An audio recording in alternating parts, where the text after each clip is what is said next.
Arestado in isang drug suspect kagidubarang nga joint drug buy bust operation barangay Tamuso, Borongan City, Eastern Samar alas 8:17 gabi Martes, Enero 20, 2026. Sa mga report na pulis yagin kilala ang suspitsado ng alias Jill, 33 anyos, waray asawa, parag residenten barangay Tamuso, Borongan City, Eastern Samar, bago nga ginkilala nga street level individual kon SLI on illegal drugs.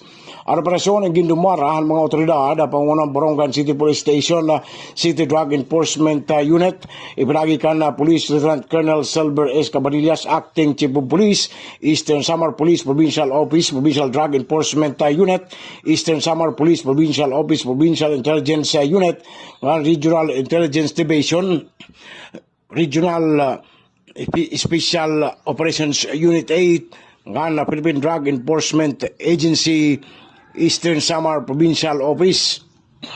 Dinan operasyon napalit tinasang operatiba nga pusher buyer tikanghan na suspitsado ito sa kabugos nga transparent plastic sachet nga may silid white crystalline substance nga ginaligar shabu kantidad 1,000 pesos. Nakuha gyapon na posisyon na suspitsado in tulupa ka sachet nga ginaligar shabu nga tanan inabot kin 1.34 ka gramo.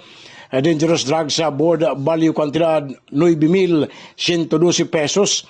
Sa nga subscribe 1,000 piso bill na may serial number BF9719356 by bust money.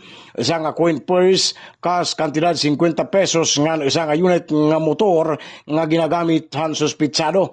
Ang suspitsado po daton mga nakuha nga ebidensya igindara Borongan City Police Station para yung dokumentasyon nga ginaandam na in kaso nga tuhak kurte pagsupak ang Section 5911 Republic Act 9165 o Comprehensive Dangerous Drugs Act of 2002. Parang Bagong Pilipinas, Kurt Sibricos, Radyo Pilipinas, Radyo Publiko, Borongan.